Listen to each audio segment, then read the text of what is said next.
नमस्कार। आज के इस सेशन में हम बायोकेमिस्ट्री के चैप्टर 2 यानी कार्बोहाइड्रेट्स पर एक पूरा लेक्चर कवर करेंगे। हम समझेंगे कि ये क्या होते हैं, इनका स्ट्रक्चर कैसा होता है और हमारी बॉडी में इनका क्या रोल है। तो चलिए सबसे पहले ये देख लेते हैं कि इस चैप्टर में हम क्या क्या पढ़ने वाले हैं। ये हमारा एक तरह से सिलेबस है। हम शुरू करेंगे इंट्रोडक्शन से, जिसमें हम कार्बोहाइड्रेट्स की डेफिनेशन और क्लासिफिकेशन को समझेंगे। इसके बाद हम मोनोसैकेराइड्स, डाइसैकेराइड्स और पॉलीसैकेराइड्स को डिटेल में पढ़ेंगे। फिर हम कुछ केमिकल रिएक्शंस और क्वालिटेटिव टेस्ट्स देखेंगे जिनसे कार्बोहाइड्रेट्स को पहचाना जाता है। और आखिर में हम कार्बोहाइड्रेट्स के मेटाबॉलिज्म से जुड़ी बीमारियां और हमारी बॉडी में इनकी बायोकेमिकल इंपॉर्टेंस को जानेंगे। चलिए शुरू करते हैं। ठीक है, तो सबसे पहले बात करते हैं इंट्रोडक्शन की। हम कार्बोहाइड्रेट्स की डेफिनेशन और क्लासिफिकेशन से अपनी शुरुआत करेंगे। ये बिल्कुल बेसिक कॉन्सेप्ट्स हैं। तो कार्बोहाइड्रेट्स आखिर हैं क्या?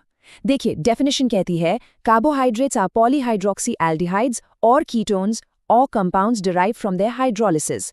इसका मतलब क्या हुआ? चलिए इसको आसान शब्दों में समझते हैं। पॉलीहाइड्रोक्सी का मतलब है जिसमें बहुत सारे हाइड्रोक्सी यानी OH ग्रुप्स हों, और एल्डिहाइड्स या कीटोन्स इसके फंक्शनल ग्रुप्स हैं। तो ये ऐसे कंपाउंड्स हैं जिनमें कई हाइड्रोक्सी ग्रुप्स के साथ एक एल्डिहाइड या कीटोन ग्रुप होता है। अब कुछ की पॉइंट्स देखते हैं। पहला point, they are most abundant organic molecules in plants. मतलब ये पौधों में सबसे ज्यादा पाए जाने वाले ऑर्गेनिक मॉलिक्यूल्स हैं। दूसरा, they are the main source of energy for living organisms, यानी ये हमारी बॉडी के लिए एनर्जी का मेन सोर्स है। तीसरा पॉइंट इनके जनरल मॉलिक्यूलर फॉर्मूला के बारे में है। चौथा, most common carbohydrates are starch and cellulose. Starch और सेलुलोज इसके सबसे आम उदाहरण हैं। अब नीचे क्लासिफिकेशन देखिए। कार्बोहाइड्रेट्स को 4 मेन टाइप्स में बांटा गया है: मोनोसैकेराइड्स, डाइसैकेराइड्स, ओलिगोसैकेराइड्स और पॉलीसैकेराइड्स। मोनोसैकेराइड्स सबसे सिंपल यूनिट है, जैसे ग्लूकोज और फ्रुक्टोज। चलिए, अब कार्बोहाइड्रेट्स की क्लासिफिकेशन को थोड़ा और गहराई से समझते हैं। हम एक एक करके हर टाइप को देखेंगे, सबसे छोटी यूनिट मोनोमर से लेकर सबसे बड़े पॉलीमर तक। तो सबसे पहले हैं मोनोसैकेराइड्स। डेफिनेशन है carbohydrates that cannot be hydrolysed to simpler compound are called monosaccharides. इसका मतलब है कि ये कार्बोहाइड्रेट्स की सबसे छोटी और सबसे सरल यूनिट हैं जिन्हें और छोटे हिस्सों में नहीं तोड़ा जा सकता। It contains only 1 sugar molecule. इनमें सिर्फ एक ही शुगर मॉलिक्यूल होता है। इन्हें कार्बन एटम्स के नंबर के आधार पर क्लासिफाई किया जाता है। जैसे इस टेबल में देखिए, अगर 3 कार्बन एटम है तो उससे ट्रायोज कहते हैं। 4 कार्बन वाले को टेट्रोज, 5 वाले को पेंटोज, 6 वाले को हेक्सोज और 7 वाले को हेप्टोज कहते हैं। इनके उदाहरण भी दिए गए हैं। ग्लूकोज और फ्रक्टोज सबसे कॉमन हेक्सोज शुगर हैं, और इन नामों को याद रखने के लिए एक छोटा सा निमोनिक भी है, TTPHH। इससे आपको 3 से 7 कार्बन तक का ऑर्डर आसानी से याद रहेगा। अच्छा, अब जरा इन मोनोसैकेराइड्स के स्ट्रक्चर को ध्यान से देखते हैं। यहाँ 3 बहुत ही जरूरी मोनोसैकेराइड्स दिखाए गए हैं: ग्लूकोज, फ्रुक्टोज और गैलेक्टोज। ये तीनों ही हेक्सोज शुगर हैं, मतलब सब में 6 कार्बन हैं। पर इनमें फर्क क्या है? देखिए, ग्लूकोज और गैलेक्टोज में जो लाल घेरे में कार्बोनिल ग्रुप है वो एक एल्डिहाइड ग्रुप है। वहीं अगर आप फ्रुक्टोज को देखें तो उसका कार्बोनिल ग्रुप एक कीटोन ग्रुप है और वो चेन के बीच में है। यही छोटा सा स्ट्रक्चरल फर्क इनकी प्रॉपर्टीज और हमारी बॉडी में इनके फंक्शन को पूरी तरह से बदल देता है। ठीक है, तो हमने मोनोसैकेराइड्स को समझ लिया। अब आगे बढ़ते हैं।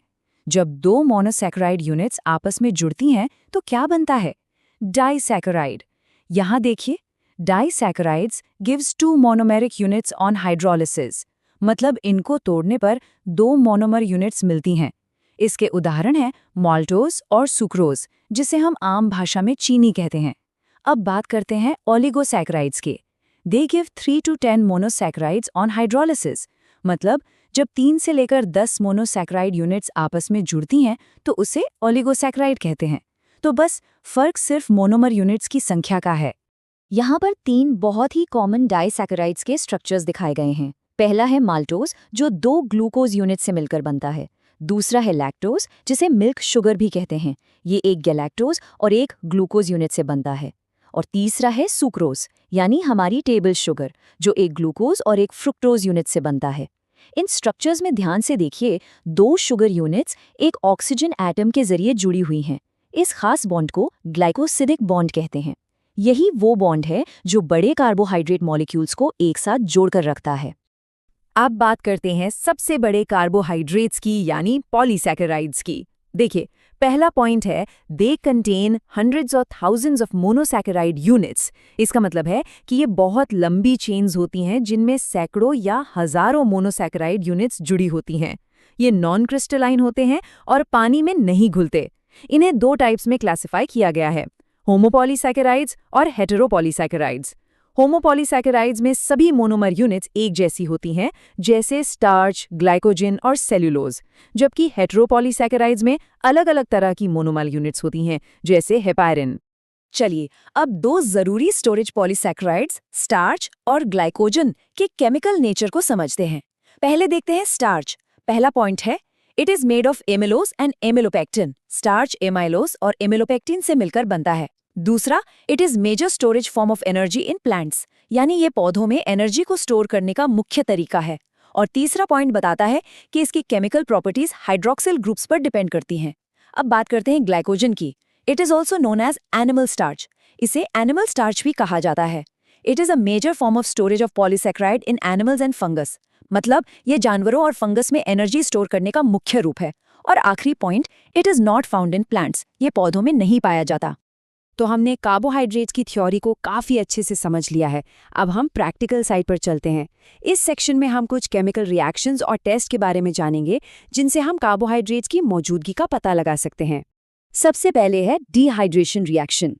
When carbohydrate is treated with a dehydrating agent, conc H2SO4, it loses water molecule. जब कार्बोहाइड्रेट को कॉन्सेंट्रेटेड सल्फ्यूरिक एसिड जैसे डिहाइड्रेटिंग एजेंट के साथ गर्म किया जाता है, तो उसमें से पानी का मॉलिक्यूल निकल जाता है और फ्योरफ्यूरल या उससे मिलते जुलते कंपाउंड्स बनते हैं। जैसा कि आप डायग्राम में देख सकते हैं कि राइबोज से फ्योरफ्यूरल बन रहा है। इसी रिएक्शन पर आधारित है मोलिस्क टेस्ट। ये कार्बोहाइड्रेट्स के लिए एक जनरल टेस्ट है। फ्योरफ्यूरल formed due to dehydration reacts with alpha naphthol to give a violet color. इस टेस्ट में जो फ्योरफ्यूरल बनता है वो अल्फा नेफ्थॉल के साथ रिएक्ट करके एक बैंगनी यानी वायलेट कलर की रिंग बनाता है। अगर ये रंग आता है तो इसका मतलब सैंपल में कार्बोहाइड्रेट मौजूद है। अब हम कुछ ऐसे टेस्ट देखेंगे जो कार्बोनिल ग्रुप के रिएक्शंस पर आधारित है। पहला है Benedict's test. This is the test for reducing sugars. ये टेस्ट रिड्यूसिंग शुगर्स का पता लगाने के लिए होता है।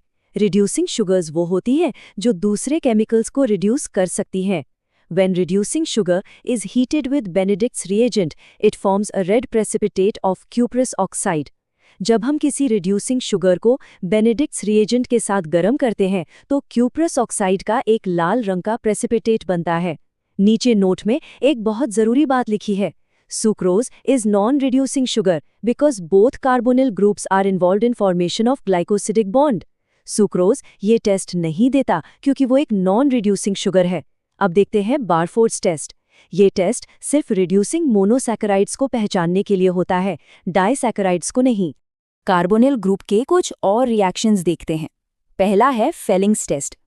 Reducing sugar reduces cupric ion of Felling's reagent to cuprous ion which form red precipitate. ये भी बेनेडिक्ट्स टेस्ट की तरह ही काम करता है। इसमें भी रिड्यूसिंग शुगर Felling's reagent के cupric ion को रिड्यूस करके लाल प्रेसिपिटेट बनाती है। इसके बाद है फॉर्मेशन ऑफ ओसाजोन। ये एक बहुत ही इंटरेस्टिंग रिएक्शन है। When a reducing sugar is heated with phenylhydrazine, it forms a yellow crystal called osazone. जब एक रिड्यूसिंग शुगर को फीनिल हाइड्राजीन के साथ गर्म करते हैं तो पीले रंग के क्रिस्टल्स बनते हैं जिन्हें ओसाजोन कहते हैं। अलग अलग शुगर्स के ओसाजोन क्रिस्टल्स का शेप भी अलग अलग होता है, जिससे उन्हें पहचानने में मदद मिलती है।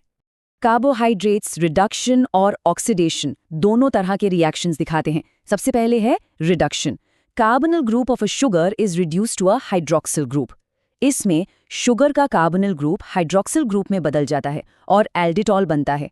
जैसे ग्लूकोज के रिडक्शन से सोबिटॉल बनता है। फिर है oxidation. Sugar is oxidised to an acid. इसमें शुगर का ऑक्सीडेशन होकर एसिड बनता है। ये इस बात पर डिपेंड करता है कि हम कौन सा ऑक्सीडाइजिंग एजेंट इस्तेमाल कर रहे हैं। आखिर में है mucic acid test. This is a specific test for galactose and lactose. ये गैलेक्टोज और लैक्टोज के लिए एक बहुत ही स्पेसिफिक टेस्ट है। जब इन्हें नाइट्रिक एसिड से ऑक्सीडाइज किया जाता है तो म्यूसिक एसिड के क्रिस्टल्स बनते हैं। अब एक ऐसा टेस्ट जो खास तौर पर पॉलीसैकेराइड्स के लिए है, iodine test. Iodine gets trapped in the coil-like structure of polysaccharides, which results in formation of a colored complex. होता ये है कि आयोडीन के मॉलिक्यूल्स पॉलीसैकेराइड्स के कॉइल जैसे स्ट्रक्चर में फंस जाते हैं और एक कलर्ड कॉम्प्लेक्स बनाते हैं। इस टेबल में देखिए, स्टार्च जो है वो आयोडीन के साथ ब्लू कलर देता है, डेक्स्ट्रिन पर्पल कलर देता है और ग्लाइकोजन पिंक रेड कलर देता है। इसे याद रखने के लिए एक निमोनिक भी है, starch is blue like the sky, glycogen is pink like a pie. तो अभी तक हमने देखा कि कार्बोहाइड्रेट्स क्या हैं और नॉर्मली कैसे काम करते हैं। अब हम टॉपिक के क्लिनिकल हिस्से पर आते हैं। हम ये जानेंगे कि जब हमारी बॉडी में कार्बोहाइड्रेट्स का मेटाबॉलिज्म यानी उनका टूटना और इस्तेमाल होना सही से नहीं हो पाता तो क्या क्या प्रॉब्लम्स हो सकती हैं। जब कार्बोहाइड्रेट मेटाबॉलिज्म में कोई गड़बड़ी होती है तो कई तरह की बीमारियां हो सकती हैं। इनमें सबसे कॉमन है diabetes mellitus. It is the metabolic disorder characterized by high blood glucose level. ये एक ऐसी बीमारी है जिसमें खून में ग्लूकोज का लेवल बहुत बढ़ जाता है, जिसे हाइपरग्लाइसीमिया कहते हैं। ऐसा इंसुलिन हार्मोन की कमी या उसके ठीक से काम न करने की वजह से होता है। अब बात करते हैं टाइप 1 डायबिटीज की। It is also known as insulin dependent diabetes mellitus. इसे इंसुलिन डिपेंडेंट डायबिटीज भी कहते हैं। इसमें हमारी बॉडी का इम्यून सिस्टम ही पैंक्रियाज के बीटा सेल्स को नष्ट कर देता है, जिससे इंसुलिन बनना बंद हो जाता है। इसके लक्षणों में बहुत ज्यादा प्यास लगना, बार बार पेशाब आना और थकान शामिल हैं। अब देखते हैं type 2 diabetes. It is non insulin dependent diabetes mellitus. इसे नॉन इंसुलिन डिपेंडेंट डायबिटीज कहते हैं। इस केस में या तो बॉडी में इंसुलिन कम बनता है या फिर बॉडी के सेल्स इंसुलिन के लिए रेजिस्टेंट हो जाते हैं, मतलब उस पर ठीक से रिस्पॉन्ड नहीं करते। नीचे नोट में देखिए, नॉर्मल ब्लड ग्लूकोज लेवल 70 से 120 मिलीग्राम पर डेसीलीटर होता है, लेकिन डायबिटीज में ये 200 मिलीग्राम पर डेसीलीटर से भी ज्यादा हो सकता है। जब ब्लड में ग्लूकोज का लेवल बहुत ज्यादा हो जाता है तो ये यूरिन में भी आने लगता है। Presence of glucose in urine is called glycosuria. Urine में ग्लूकोज की मौजूदगी को ग्लाइकोसूरिया कहते हैं। डायबिटीज के अलावा कुछ और डिसऑर्डर्स भी हैं। पहला है galactosaemia. It is an inborn error of metabolism. ये एक जेनेटिक डिसऑर्डर है जिसमें खास एंजाइम की कमी की वजह से बॉडी गैलेक्टोज को सही से मेटाबोलाइज नहीं कर पाती। ये गैलेक्टोज बॉडी में जमा होकर गैलेक्टेटॉल में बदल जाता है, जिससे आंखों में कैटरैक्ट यानी मोतिया बिंदु हो सकता है। दूसरा है fructose intolerance. It is a metabolic disorder of fructose metabolism. इसमें बॉडी फ्रुक्टोज यानी फ्रूट शुगर को ठीक से पचा नहीं पाती है, जिससे कई तरह की पाचन संबंधी समस्याएं होती हैं। अच्छा, तो हमने ये तो देख लिया कि जब कार्बोहाइड्रेट मेटाबॉलिज्म में गड़बड़ होती है तो क्या होता है। अब इस आखिरी सेक्शन में हम कार्बोहाइड्रेट्स के पॉजिटिव साइड को देखेंगे और समझेंगे कि ये हमारी बॉडी के लिए इतने ज़रूरी क्यों हैं। एक और डिसऑर्डर है ग्लाइकोजन स्टोरेज डिजीज। इसमें बॉडी ग्लाइकोजन को ठीक से स्टोर या तोड़ नहीं पाती, जिससे लिवर और मसल्स में प्रॉब्लम होती है। चलिए अब देखते हैं कार्बोहाइड्रेट्स की बायोकेमिकल इंपॉर्टेंस क्या है। यहाँ 4 मेन पॉइंट्स दिए गए हैं। पहला, they are builders of cell components, मतलब ये सेल के स्ट्रक्चर बनाने में मदद करते हैं। दूसरा, they are the most important source and store house of energy, ये एनर्जी का सबसे ज़रूरी सोर्स हैं और उसे स्टोर भी करते हैं। तीसरा, they are basic material for other organic compounds like amino acid and lipids, ये दूसरे कंपाउंड्स जैसे एमिनो एसिड और लिपिड्स बनाने के लिए रॉ मटेरियल का काम करते हैं। और चौथा, they are industrial raw material, ये इंडस्ट्रीज में भी कच्चे माल के तौर पर इस्तेमाल होते हैं। तो इस पूरे चैप्टर को पढ़ने के बाद अब आपके लिए एक सवाल है जिसपे आप सोचिएगा, what is the single most important function of carbohydrates in the human body. यानी अगर आपको ह्यूमन बॉडी में कार्बोहाइड्रेट्स का कोई एक सबसे ज़रूरी काम चुनना हो तो वो क्या होगा। इस सेशन में शामिल होने के लिए आप सभी का धन्यवाद।